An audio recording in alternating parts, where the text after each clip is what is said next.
Ladies and gentlemen, good morning and welcome to the Max Financial Services Limited Q3 and 9M FY26 earnings conference call. As a reminder, all participant lines will remain in the listen-only mode, and there will be an opportunity for you to ask questions after the presentation concludes. Should you need assistance during the conference call, please signal the operator by pressing star, then 0 on your touchtone telephone. Please note that this conference is being recorded. I will now hand the conference over to Mr. Nishant Kumar, Chief Financial Officer of Max Financial Services Limited, for opening remarks. Thank you, and over to you, sir. Good morning, everyone, and thank you for joining Max Financial's earnings call for the quarter ended December 31st, 25. We are pleased to present our quarter 3 FY26 results, which are now available on our website as well as on the stock exchanges. Joining me today are Mr. Sumit Madan, Managing Director and CEO, and Mr. Amrit Singh, Chief Financial Officer of Axis Max Life Insurance. With that, I would like to invite Sumit to share the key developments and performance highlights from the third quarter of financial year 26. Thank you. Over to you, sir. Sure. Thank you, Nishant. Thank you very much. Good morning, everyone, and thank you for taking the time out. I'll start with a quick summary first. In quarter 3, the Insurance Act amendments were approved through the Sabka Bima Sabki Raksha Act 2025.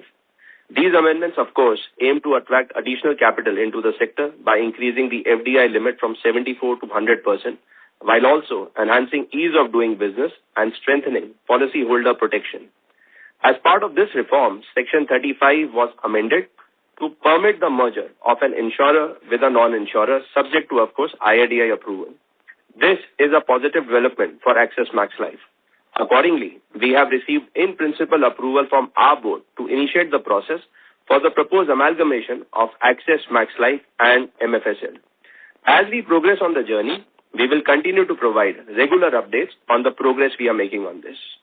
Moving forward, let me now take you through the key developments across our strategic focus areas for the first 9 months of FY26. To begin with, number 1, sustainable and predictable growth.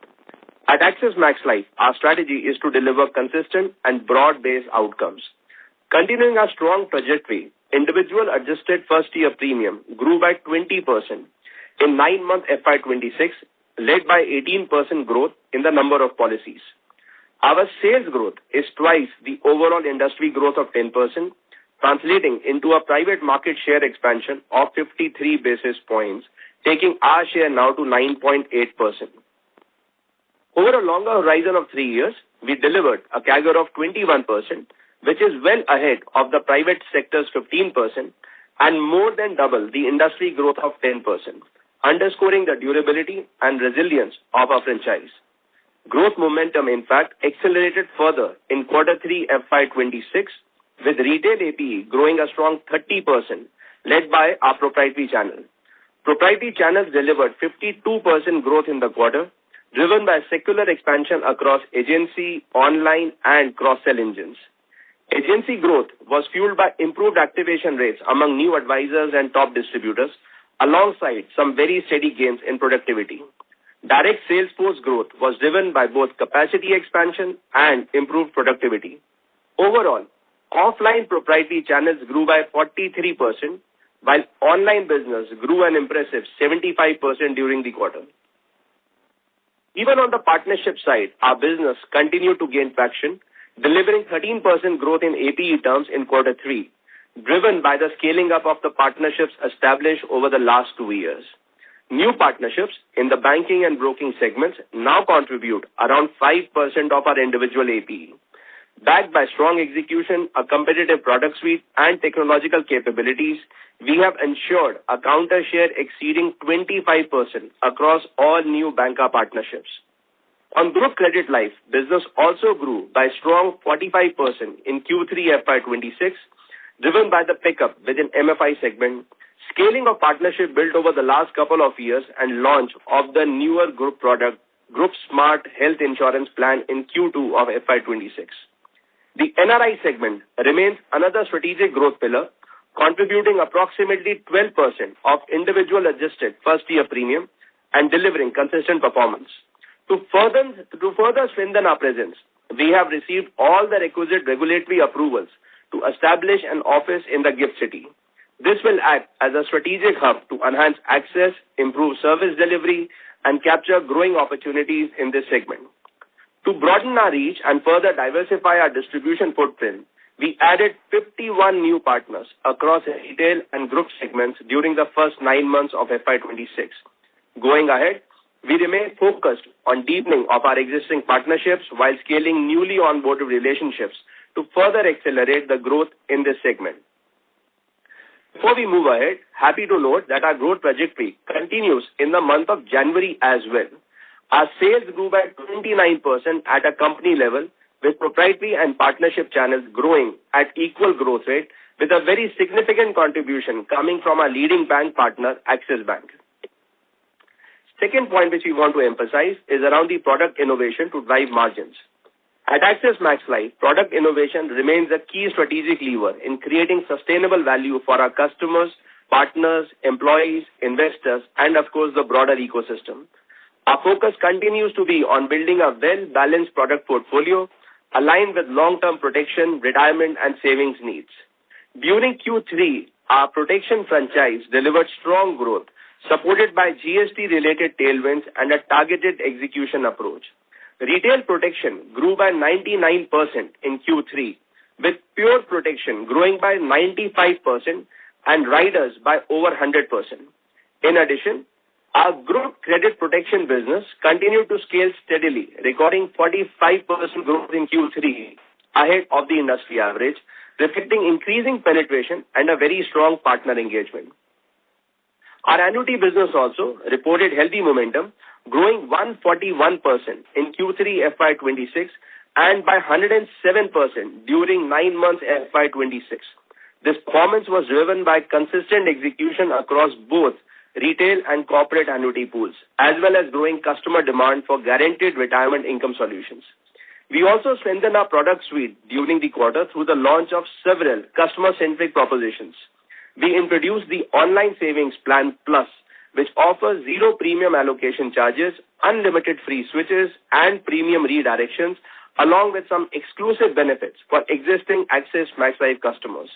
In the corporate segment, we launched Corporate Advantage in Retirement and Employee Benefit Smart Plan, which is a comprehensive solution addressing end-to-end employee saving needs, including superannuation, gratuity, leave encashment, and post-retirement medical benefit schemes. We also launched a new participating proposition in Q3, supporting portfolio rebalancing and diversification. Due to all these actions, our Q3 APE product mix stood at approximately par at 20%, non-par savings at 18%, protection at 15%, annuity at 10%, and ULIP at 38%. All this reflecting a balanced and resilient portfolio aligned with the long-term value creation objectives. The third pillar, which I want to highlight, is around the customer-centric approach that we've always followed at AMLI.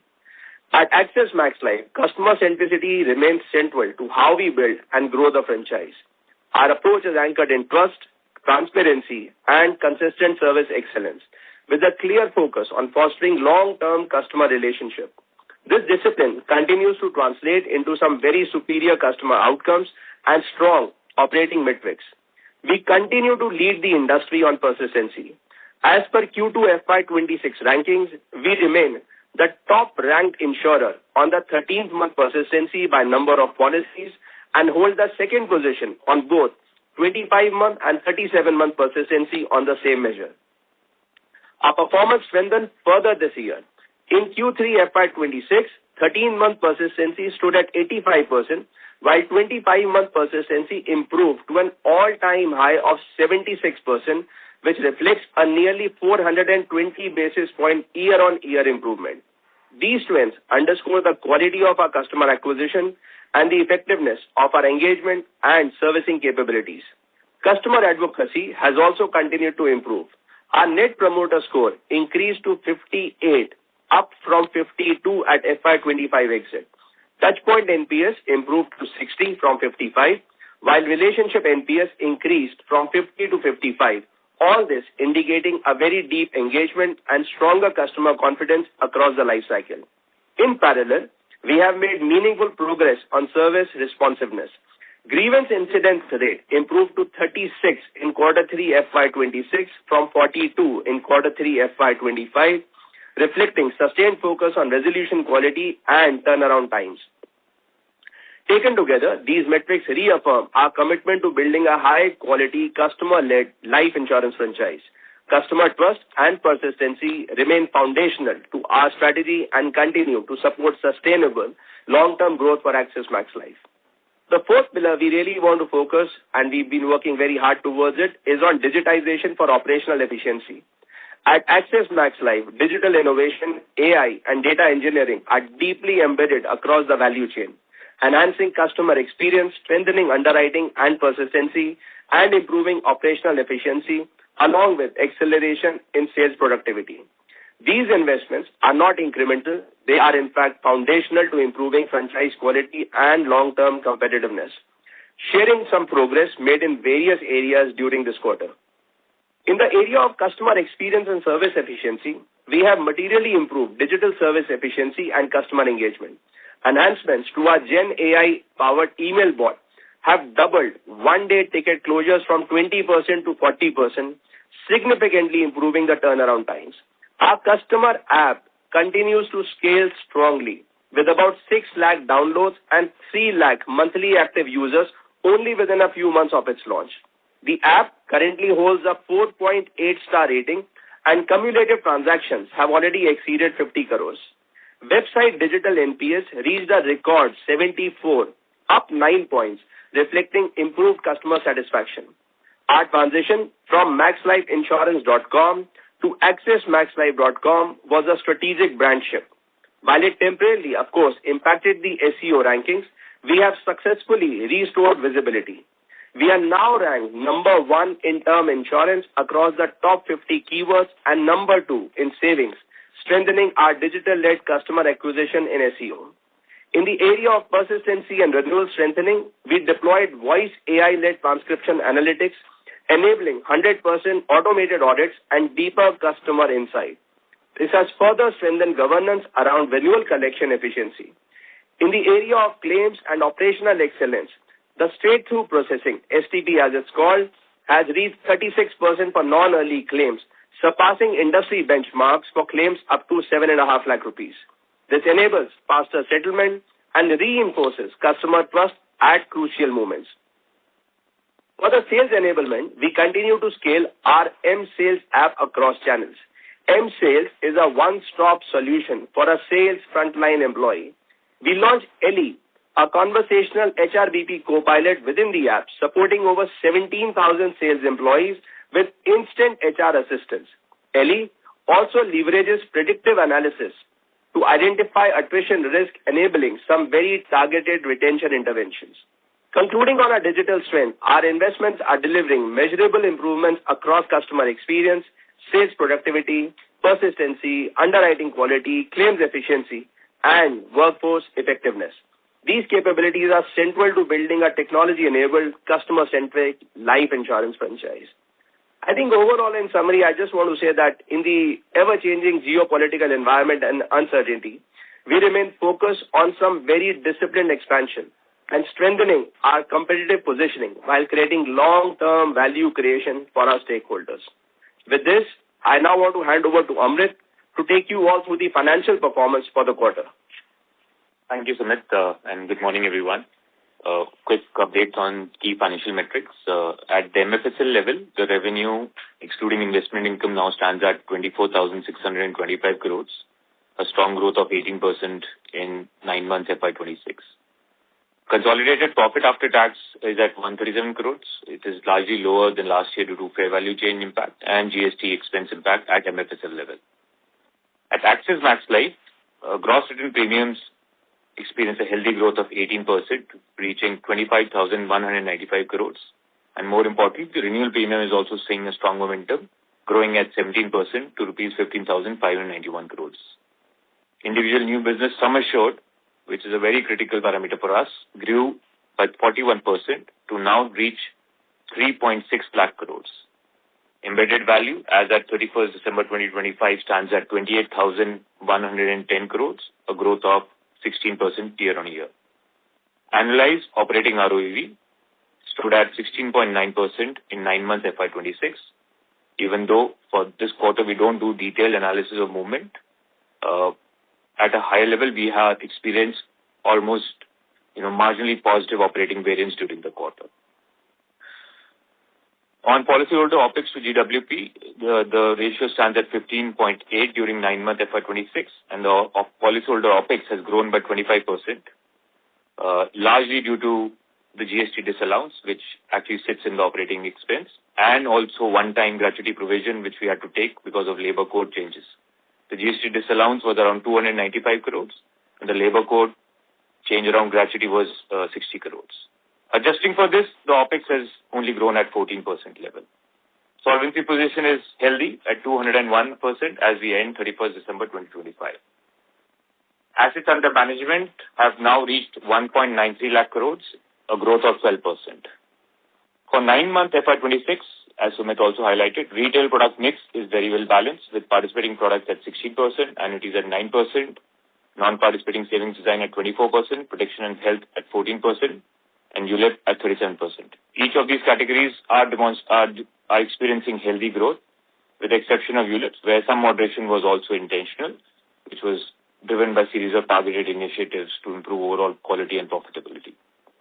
In 9-month FY26, margins have now expanded from 21.9% last year to 23.6% in current year, leading to a growth of 30% in VNB, despite the pressures which we experienced due to GST. Quarter 3 FY26 margins also stand at 24.1%, an improvement of 90 bips from last year Quarter 3 FY25. As we had guided earlier in the first half call, the gross impact on margins is close to around 300 and 350 basis points due to GST, though through a series of cost actions, commercial conversations, product mix tweaks, we have been able to mitigate almost one-third of this impact in Quarter 3 FY26. And more importantly, in the run rate, we are kind of experiencing that we have been able to mitigate almost 70 to 80% of this impact. And we are fairly confident that over a few quarters, we will be able to mitigate this completely. We continue to reinforce our guidance, which we had set out at the start of the year, which is for FY26, then NBMs will land in the range of 24 to 25%, along with now stronger sales outcome that we are experiencing. I'll pause now and I'll request the moderator to open the floor for questions. Thank you. Ladies and gentlemen, we will now begin the question and answer session. Anyone who wishes to ask a question may press star and 1 on their touchtone telephone.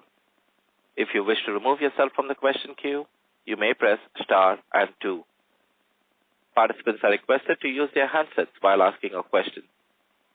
Ladies and gentlemen, we will wait for a moment while the question queue assembles. We take the first question from the line of Shravya Shivani from Nomura. Please go ahead. Yeah, hi, good morning. Thank you for the opportunity and congratulations on a good set of numbers. I have 2 questions. My first question is on the VNB margins itself. Now, you've mentioned obviously the product mix and OPEX ratio, etc., have helped you in mitigating 1/3 of this gross impact that you've spoken about. But however, I thought the distributor negotiation was yet not completed, or was it completed enough to bring about such a big impact? Because your the margins between 2Q to 3Q is very much far away from the 350 bips that we had, 300 or 350 bips that we had spoken about. So some understanding on how much of the mitigation happened due to cost action, product mix, and distributor negotiation. That's my first question. My second question is on some of the regulatory changes that are happening, and there was an RBI document as well last night. Can you highlight what sort of impact do you expect in your banca channel going ahead? And this conversation actually started for the banca channel back in November 24 itself. So what all changes do you expect going ahead, or were the processes at the bank level already changed back in 2025? Thanks, Shreya. I'll take the first one and then I'll request Sumit to get in on the regulatory one. I think on the distribution conversation, so as we mentioned in the last call, we have taken a very balanced approach when we have approached the challenge that we were faced with respect to the impact coming on GST. And we had indicated in the product categories where this is more structural in nature, we will have those dialogues and conversations with the distributors. We have, to a fairly large extent, actually executed some of those things. And on the categories which are more critical and important, in our assessment, that has largely it's kind of achieved and done. Beyond this, I think the recovery and recouping would be more the product structure changes, management and navigation of product variants within the product per se to mitigate the impact that kind of came across. On the regulatory one. Yeah, Shreya, I think on the second one you mentioned about the circular which came in yesterday, also some of the changes that have happened since November 2024. In all our interactions and whatever we've seen so far of the circular, I think these are all steps in the right direction. Eventually, they build more customer confidence. They help us improve the penetration because of that. And I think industry largely is positive towards some of these changes that have happened. So I see the circular which came in in a very positive light, with some of the changes which will only help us build long-term customer confidence as far as insurance is concerned. Yeah, just to follow up on that, so there were a lot of changes which were being taken in 2020 after 2024, November 24 already. So is there anything which you can highlight which is incremental, which again Axis Bank or whatever, whichever of our banker channels will have to go and make some more changes with that regard? Because I remember in our conversations back in 2025 also, there were changes being implemented at the bank level. Yeah, Shreya, so this is Amit here. With some of the banks that we work with are really the leading banks in the country, and they also have very heightened sensitivity towards overall mis-selling grievances which kind of come along some of these things. Using a lot of analytics and checks in our journeys, what we had, and this is largely implemented in all our large bank relationships, that each and every sale that is done, it is assessed for its suitability. And also there is a very smart verification process to independently assess whether the quality of sale is adequate and understood by the customer. So some of these steps, even it predates this November 24 journey. I can only say that we have now moved more. If there was only an X percentage coverage of the portfolio, that portfolio from new business perspective now almost stands at 100% kind of levels. So we have progressed quite healthy, both at least in the top two banks that we work with on some of these elements. So I don't think we in our assessment, though it's a little early for us to also understand the circular in full detail. But some of this, from a mis-selling perspective, I think the safeguards have been in play for some point in time. There's always room for further improvement. But as Sumit said, anything which curbs mis-sell might appear on a short-term basis from a sales perspective a bit negative, but over a longer horizon, all of this is very positive. It's, as we internally call it, a froth in a sales perspective, it just gets eliminated, which is always a healthy sign for any industry. All right, okay. This is useful. Thank you and all the best. Thank you. Thank you. We take the next question from the line of Avinash Singh from MK Global. Please go ahead. Yeah, hi. Thanks for the opportunity and great set of performance. The first question would be more on growth. So right now, if I see, of course, on an AP basis, the growth is extraordinarily strong, even on a, individual rated premium, the growth is strong. Now, looking forward, because in the last 1 year or so, there has been some mathematics around, the monthly premium paying terms coming in between earlier. So, of course, right now the AP versus 2, I would say, strong. Now, looking at growth, where do you see your anchor to be? More like the 20% plus where your IRP is growing, or you can still grow faster than that? Particularly, I'm asking this question because in the recent, months, there could have been some tailwinds in terms of the GST and all, and that at some point will start to stabilize. So, some bit of a guidance on growth. And second, again, more from the industry and your perspective, of course, your non-par growth has come good in Q3. But looking ahead, given the scenario where kind of a bond yields are rather sticky, whereas deposit rates have seen a significant decline, this is kind of a, typically a very, very conducive environment for non-par sales. Do you see that non-par sales to kind of accelerate? Because, your non-par sales is good, but overall industry has not done that great in non-par in an environment that should be likely a conducive for non-par. So these are my two questions. Thanks. So thank you, Avinash. I think from growth perspective, our momentum has been quite strong, as Sumit also mentioned. On the individual adjusted basis, we're growing at 20%. The private industry is at 13%. So good, solid differential. And we have seen that trends to actually continue through. And also on AP basis, now for the full 9 months period, the growth is back to in line with the individual adjusted growth that you see of around 21%. So there is only a small differential. Very frankly, sitting in 9 months right now, we are very confident. I think we will be able to continue through this momentum, which maybe an upward revision to certain guidances that we provided at the start of the year. So at least on sales, the teams are quite confident with the momentum that we are experiencing.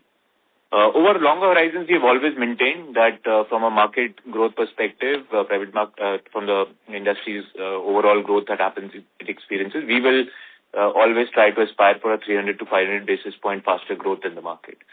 And that remains that we hold on to. On non-par sales, I think sometimes it's also about product launches and introductions. This quarter specifically saw an introduction of a participating product, so we saw some support kind of come through. But if you step out from quarterly introductions, etc., I think a non-participating design with the long-term guarantee proposition that it offers is a very important product which the consumers can have as part of their asset allocation decisions. This is an important category. We never want to have over-dependence on any single category. So we will keep the overall product mix balance, and you will keep seeing from our product teams innovations coming in this specific area. So I think there is a demand component to it, which always remains structurally intact given the inherent role a long-term guarantee proposition provides. And there are some supply dynamics which is around product introductions which can keep varying from quarter to quarter. Got it. Thank you. Thank you. We take the next question from the line of Swarnav Mukherjee from B&K Securities. Please go ahead. Hi, sir. Thank you for the opportunity and congrats on a great set of numbers. Sir, 2-3 questions. First, on VNB margin. If you could give some color on the VNB walk, because what I was trying to understand was that had this impact of GST and labor law not been here, what would at a core level our margins be? So you mentioned that out of that 300 odd basis points, kind of 100 bits you have mitigated this year. So is it fair to think that margins could have been 200 bits higher because if this was not there? So some color on that, and plus also labor law, what is the impact? And I'm assuming that would be one time. And so going forward, like you said that you have reduced 70-80% of the impact now on a 100 basis. So we'll carry kind of 50-60 bits ahead into next year. Some quantification or granularity in this regard from the current margin perspective and how do we see it in the next year would be very helpful. That is the first one. Secondly, sir, I think commendable execution on the protection piece. On the partnership channel also, the mix has kind of gone up. So is this, do you think this is sustainable, or is it like immediate tailwind of the GST scenario and maybe, normalized to a 70% level which we were seeing in the earlier quarter? So what is the trend you are seeing in this last maybe 40 to 45 days, if you could tell me? And on the 13th month persistency, so just wanted to clarify that on the 8-month basis number that you have provided in the presentation, the drop that we are seeing is similar to what you have reported on a 1-8 basis also, I think. So what is the reason for that, and anything specific that has incrementally played out in 9 months, if you could highlight? Okay, lots of questions there. I'll take a few. So your observation that if there was no change on GST, I mean, though, these are a bit theoretical in nature because we should always understand that the change in GST, in which we welcomed the change because it kind of provided our category almost an essential goods status, created this positive flip around demand generation on protection business. But assuming that also stays and GST impact was not there, your observation is right. The margins could have been 200 basis point higher than what we have reported, for sure. And largely, significant, reasonable portion of this is also coming from the yield curve support that we are experiencing for ourselves. On labor law impact on the P&L, the impact is around on the gratuity provisions, an impact of around 60 crores that we had to take. This is a one-time hit which we had to provide for. This is actually routed not through the margins but through the EV because it's a one-time and a one-off. Margins anyways will over time horizons kind of bake in let's say this increase outgoes, but obviously certain actions at our end will also happen in restructuring the overall compensation philosophy so that some mitigation is also provided to these. On 13-month, again, your observation is correct. We have experienced certain pressure on this particular 13-month persistency, largely coming from certain product category, which isn't in play for the last year, especially post the surrender regulations also. The proportion of that also in the book is kind of reducing.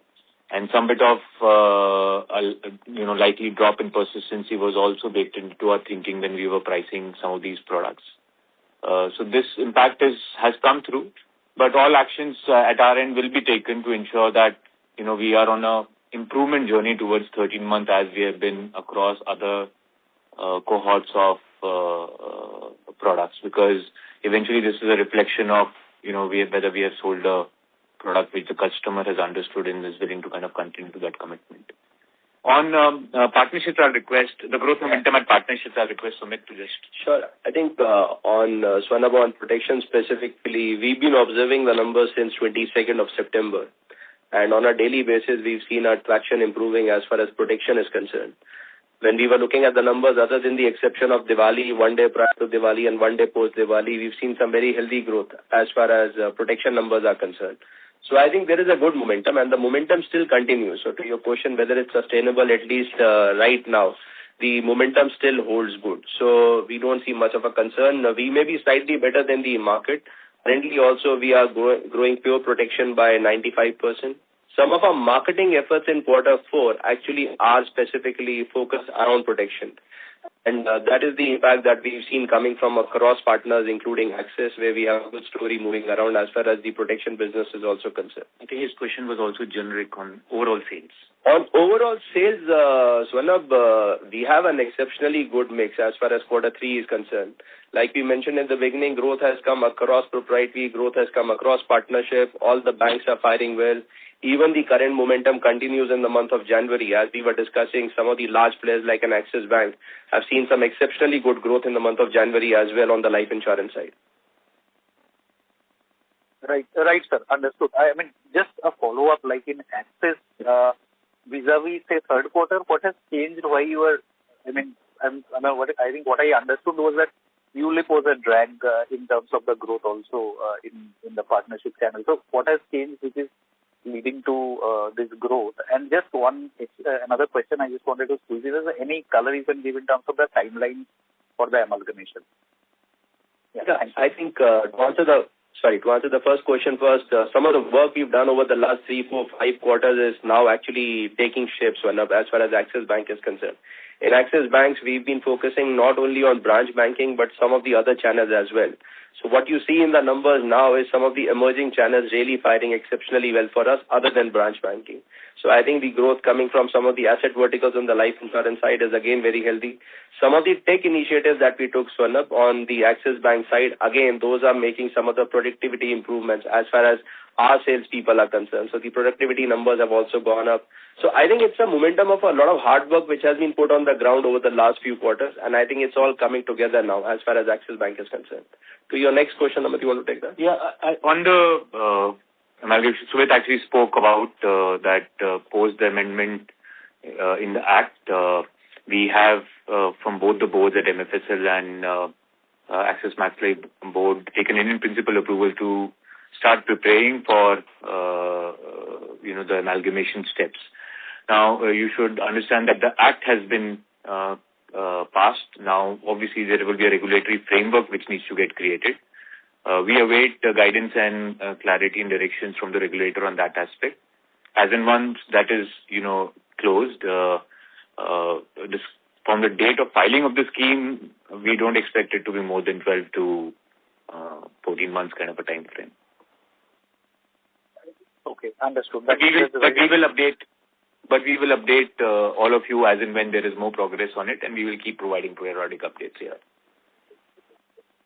Sure, sir. Thank you for all the answers. All the best. Thank you. Thank you. Thank you. We take the next question from the line of Sucrit D. Patil from Eyesight Fintrade Private Limited. Please go ahead. Good morning to the team. I have two questions. My first question to Mr. Sumit is, looking ahead, what will be the key priorities guiding Max Financial's tactics to strengthen the profitability while sustaining growth in the life insurance business? How do you plan to balance expansion, product innovation, and margin protection over the next few quarters? Just want to understand your point of view on this particular thing. Thank you. That's my first question. I'll ask my second question after this. I think, Supreet, it's a very relevant question. As we look ahead, we have a very good sales momentum, but I think like you rightfully pointed out, for sustainable growth, one of the key priorities, Supreet, if you look at the numbers also, is how some of the new partnerships are taking shape for us.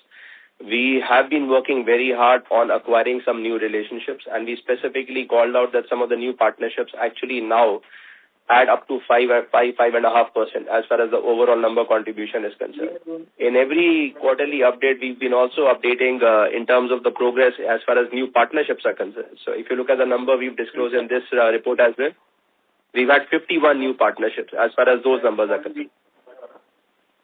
Sorry, some disturbance in between. If I could just request the moderator to... Supreet, I don't know if the disturbance is at your end. If you could just go on mute if you're on the road. May I request you to just go on mute? Some disturbance there. I will just mute myself. Thank you. Yeah, please. Thank you. So anyway, just to complete the point, Supreet, in terms of growth from a future lens perspective, new partnerships form a key part of the discussion. The earlier gentleman also asked us how we are doing against some of the large partnerships at Axis. We've really focused on some of the larger relationships as well. There is a big transformation project we are running along with Axis, which is helping us reach the last mile, some of the productivity improvement areas. That transformation project now is really coming into its true avatar, giving us benefits along with it. Even at some of the other large counters like a Yes Bank, we remain, in terms of counter share, the largest player. If you look at some of the newer bank partnerships, it's never easy to be the fourth, fifth, or the sixth player. But in the recent partnerships that we've acquired, we've already become the number one in terms of counter share across the new partnerships. I think number two is around the quality of the sales, Supreet. I think there is a lot of work being done towards the quality of sales. That's the reason why you see some of the numbers around 13, 25, and further ahead. Those numbers are improving. And some of the circulars also which recently came out, there was a question earlier. I think, again, we look at some of these changes in a very positive direction. They all come and help the customer. There's been a lot of automation at the sales end, Supreet. There are various tools now which have just made the governance much more effective, with the help of data today, the propensity to buy insurance for a customer is a much sharper analysis. So as a company, we've really invested a lot, not only on digital, but even on data, because we feel that could be one defining moment for us. So I think it's a combination of all these things which are leading to this kind of a growth, because even if you look at the agent activation, even if you look at the productivity increase as far as proprietary channels are concerned, so I think it's a good mix coming across. So I'm actually very confident as far as the future ahead is concerned. Thank you. My second question to Mr. Singh is, the profitability has come under some pressure in this particular quarter. But as you plan ahead, what financial signals will guide your decision-making process on cost control, capital allocation, and margin protection? How will these particular signals shape the long-term earning stability and shareholder value creation? Just want to understand your plan of action on this. Thank you. Yeah, thank you, Suprit. Firstly, I think, being financially disciplined is one of the key priorities internally that we drive as well. And we have always committed that, we are anchored to, maintaining the margin profiles in the range of 25% plus minus, with the bias towards distribution expansion, given the severe underpenetration the country has and the opportunity that lies in front of us. So we will keep the growth momentum going, but always ensuring that the margin is also maintained in a steady position. If, years that the margins will run up, it could either be passed on to the consumers or further accelerated towards distribution investments. But at no point in time you will from us see that we are deteriorating the margins only at the expense of sales.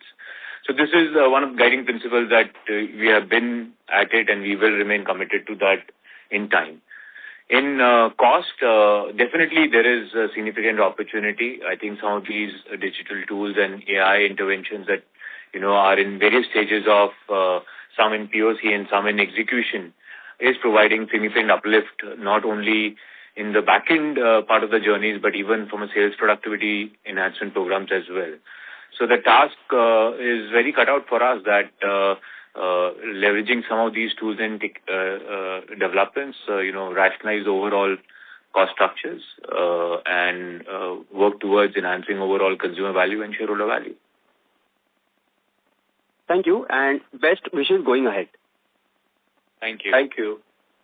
Thank you. We take the next question from the line of Vinod Rajamani from Nirmal Bang Securities. Please go ahead. Yeah, thank you for the taking my questions. So I had three questions.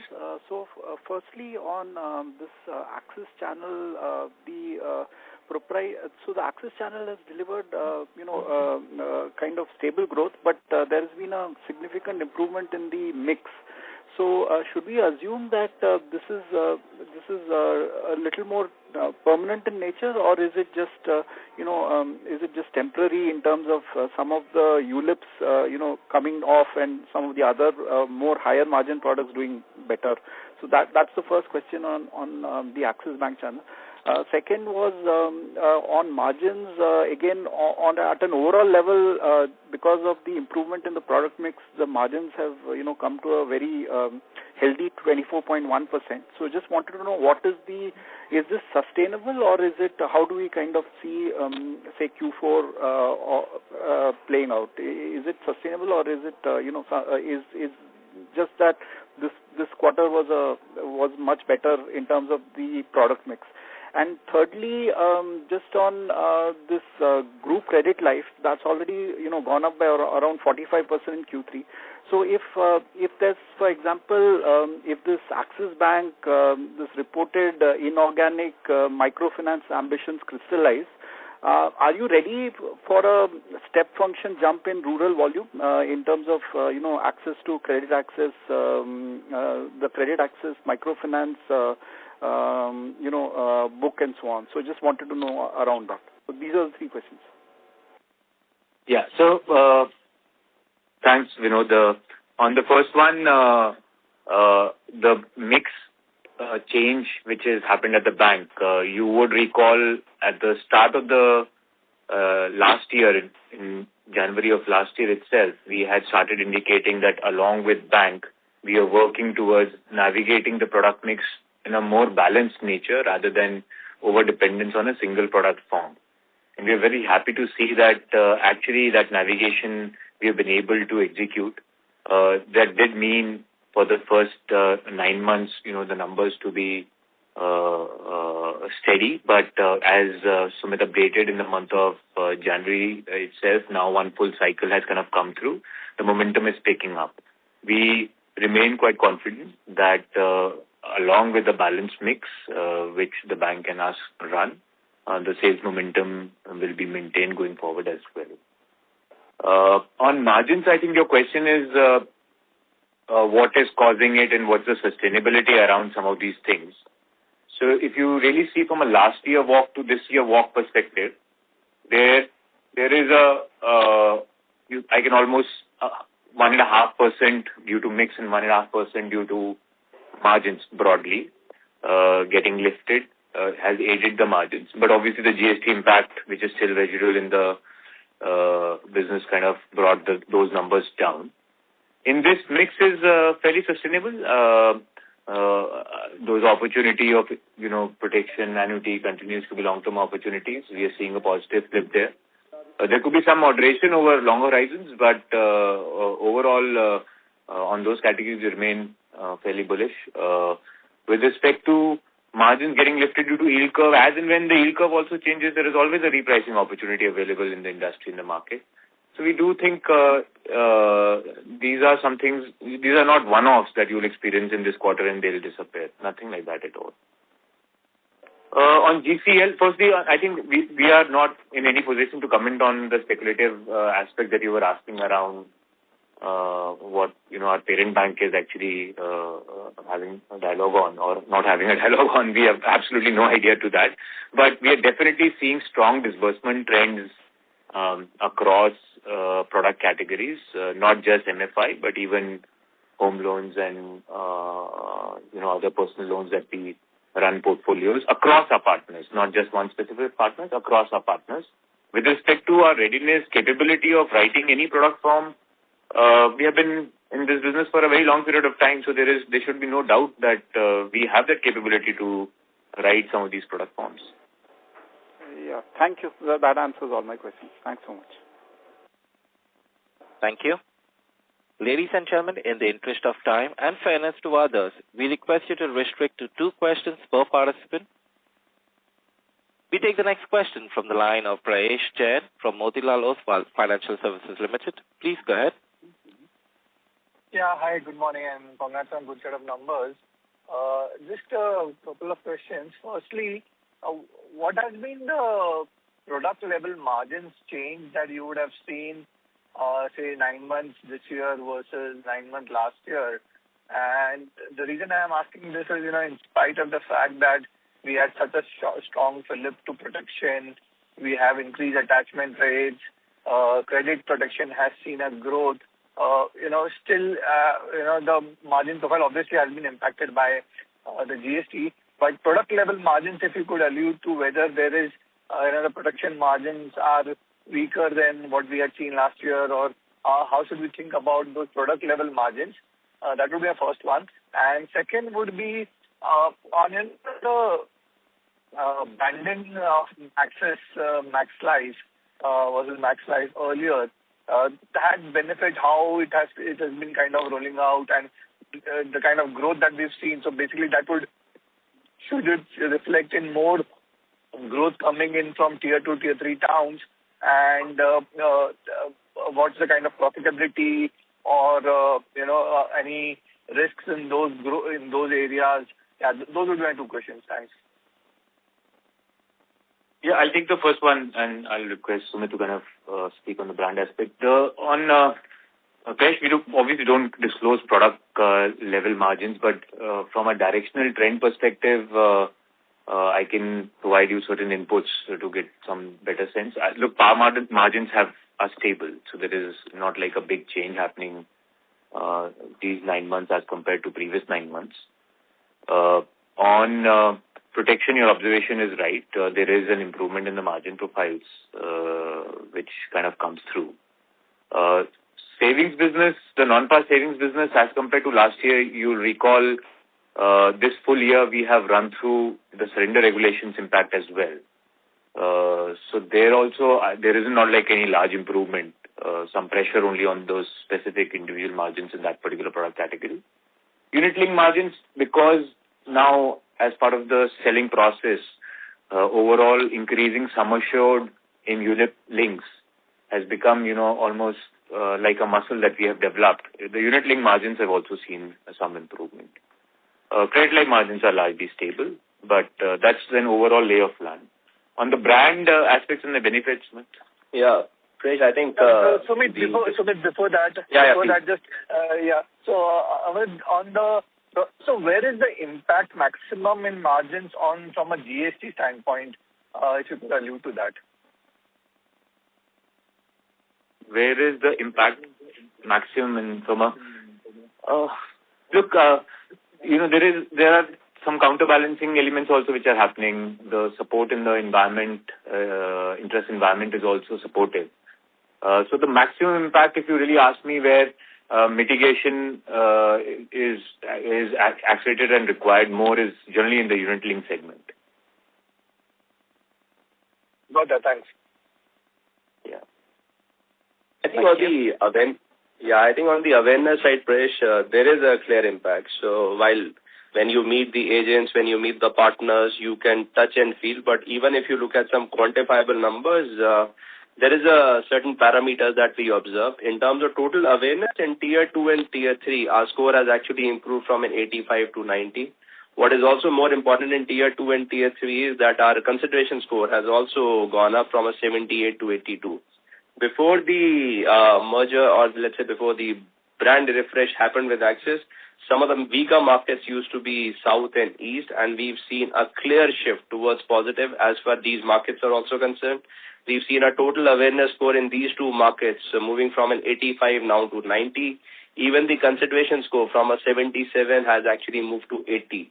So I think it's been a very positive impact for us, and some of those changes is clearly being reflected in the growth numbers that we have. Thank you. We take the next question from the line of Madhukar Ladda from JP Morgan. Please go ahead. Hi, morning. Congratulations on a very good set of numbers.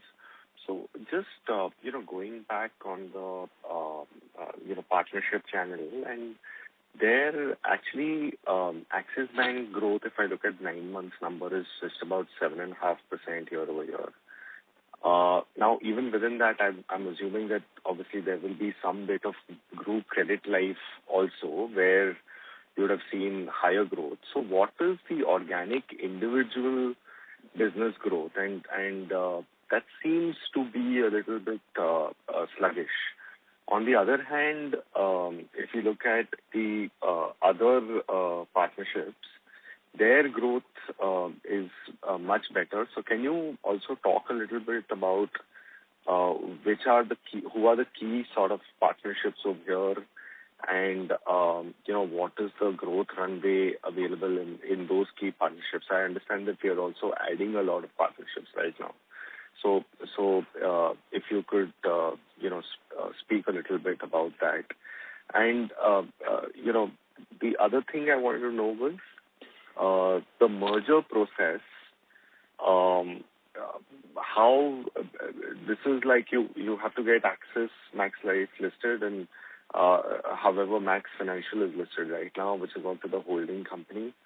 So what are you thinking in terms of the structure of the reorganization that will happen on this?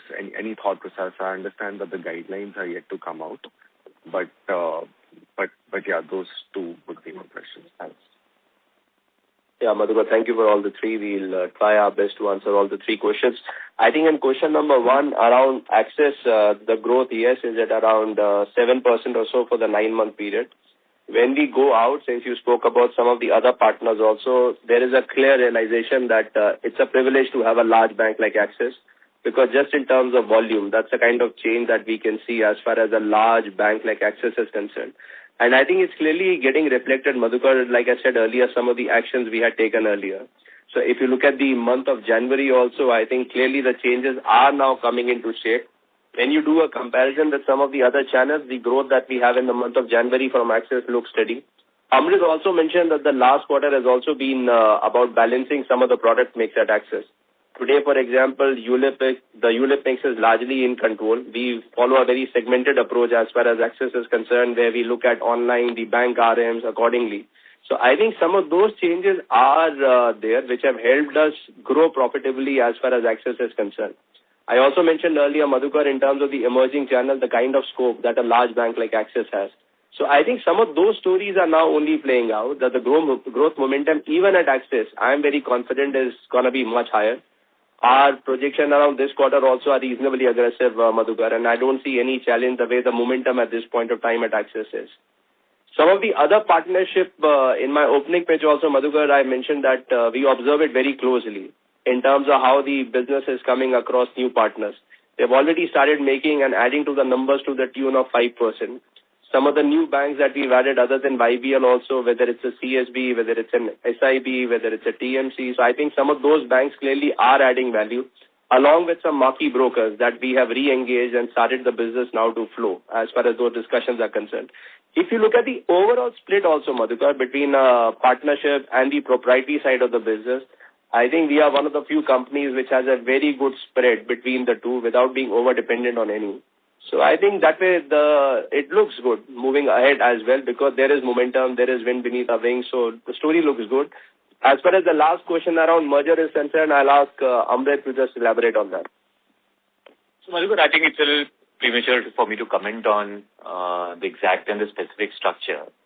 But needless to say, the collapse of the structure is a very fairly simplistic thing. We have MFSL where large portions of their asset is nothing but the equity that they own in the underlying entity. And at MFSL level, on the balance sheet, both on the asset and liability aspect, there isn't anything which is very significant or material. So it will be a fairly simplistic collapse. But please allow us time for the specifics and associated details to come through. Thank you. We take the next question from the line of Sanket Goda from Avendus Spark. Please go ahead. Thank you for the opportunity. So my first question is again, probably on the growth. See, the prop channel, probably you made investments, it led to a very strong growth, and now you have a meaningful base. So to deliver the same kind of a growth of around 15-20 in that range, then your bank, especially Axis, should do well. So just wanted to understand a bit of color that the prop channel growth, which is around 29%, will continue for how long, how underutilized it is still, given you have increased the capacity, and maybe a mid-teen growth or a low-teen growth in Axis, when we can expect it to happen. So that's on growth. And second point was on annuity, given it has done very well in either quarter or 9 months. Just can you give a color whether it is individual-led or a lumpy group-led to understand how sustainable this growth is. So these are my two questions. And lastly, on 13-month persistency, Amrit, did you allude, I missed that answer a bit. You said the 13-month persistency was under a bit of pressure also because of the new surrender rules, or it is just a base effect? Yeah. We take all the questions and get one by one. So Sumit, this side, on the growth, I just want to highlight we've had some very consistent quarters as far as our growth numbers are concerned. So not only this quarter, but if you look at the previous few quarters also, we've been very consistent with our growth as far as partnership and proprietorship channel is concerned. If you really break down the numbers, even on the proprietary side, whether it's agency, whether it's DSF, whether it's e-com, whether it's other businesses, there's been very healthy growth. Agency, in fact, in quarter 3, we came in amongst the top 4 agency channels in terms of sales after almost a gap of 5 or 6 years. So I think a lot of work has happened behind that today to come at those kind of levels on the core agency side. Some of the new initiatives that we had taken on agency of moving to tier 2, tier 3 locations in the form of a specific initiative we have called Arohan, that is also working out well for us. And that's the reason why you see the kind of growth that we've had as far as the agency channel is concerned. Our DSF continues to grow very healthy on the e-com side, both on savings, protection. We are the number one player as far as some of the larger aggregates are concerned. We take great pride in the D2C channel that we've built on the e-com side because now, of course, it's the number one channel as far as industry on the D2C side is also concerned. So I think it's a very good mix on the prop side. On the partnership side, if you really break the numbers, I think Axis is doing well because, like I said, we wanted to correct the product mix. We have taken those corrections, and despite that, Axis is now growing at almost 7, 8, 9%. And I have been saying January looks even better, so I am actually very optimistic as far as quarter 4 is concerned. Whether it's high teens, whether it's some other number, very difficult to comment, Sanket, at this point of time. But all that I can tell you is, from an Axis growth perspective, quarter 4 looks quite good. You want to answer the question on annuity and persistency? Yeah, I think on annuity, Sanket, first, it's very broad-based. It's not lumpy. It is not associated to any specific deal. Actually, on the retail side, the annuity numbers are growing upwards of 100%. And group annuity momentum is also strong in the ranges of 40-odd%. So it's firstly not lumpy, and it is fairly retail in its nature, this growth. On persistency, what I indicated was, yes, there is some pressure because of 13 months. There are certain specific designs where we are experiencing that pressure. Post-surrender resolutions, as you are aware, that there was a surrender value which was accruing immediately. So some of that element also creates some bit of a pressure. But needless to say, I think all actions being taken to mitigate some of these things. But more importantly, for that particular product, you will recall during these investor conversations, we did bake in certain impact in persistency that we might experience because of the surrender values being available in the first year. Thank you. Ladies and gentlemen, due to time constraint, we take the last question from the line of Dipanjan Ghosh from Citigroup. Please go ahead. Hi, good morning, sir. So just taking cues from one of the previous participants' questions. On your partnership business, we have already seen your counter share across all the new partnerships going up to 25% plus, which obviously has benefited you over the past few quarters.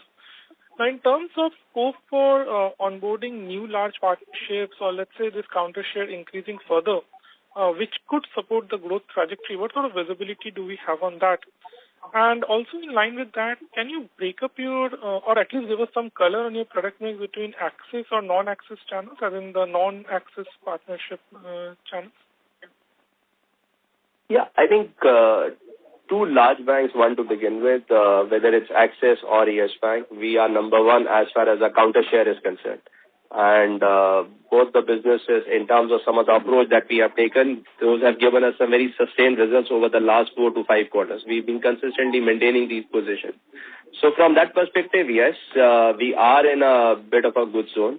The new banks, like I mentioned, across 7 banks that we've acquired recently, in all the 7 banks, we have a counter share of more than 25%. In 3 of those 7 banks, we've already become the number one player as far as counter share is concerned. I think whenever you enter into a new bank, it's not easy really to make your presence felt because there is an existing relationship between the two teams. There are these products that every team is familiar with of the previous company. I think their credit to our tech platform, credit to our integration, credit to some of the training modules that we have, that we've been able to make a difference in a very short span of time. And like I mentioned, 3 banks, we already are number one across all banks. Other banks, we are already at 25% plus. So I think there is a good story going. As far as new partnerships are concerned, I have to say there's a lot of opportunity as far as the market is concerned. We are in advanced discussion. As far as some of those businesses are also concerned with the various banks across, would be a little premature to mention, but the opportunity exists across many of the PSU private banks. So very optimistic in the further growth coming in. If you look at our growth in the overall new banks channel, the growth is actually already 103% over last year. So good story going along, a lot of discussions happening across new players. So partnership as a channel which we are exceptionally bullish about. On the product mix between Axis and non-Axis bank channels, the non-Axis bank channels are actually are more towards traditional designs than unit-linked designs. So there, the mix is a little bit more biased, actually, I'd say, towards the traditional designs than anything else. Thank you. Ladies and gentlemen, with that, we conclude the question and answer session. I now hand the conference over to the management for their closing comments. Thank you. Thank you, ladies and gentlemen, for being part on Max Financial's earnings call. We look forward for much such interactions in the future. Thank you once again. Goodbye. Thank you. On behalf of Max Financial Services Limited, that concludes this conference call. Thank you for joining us, and you may now disconnect your line. If you found this video helpful, please like, share, and subscribe to Concall India for latest upcoming Concall.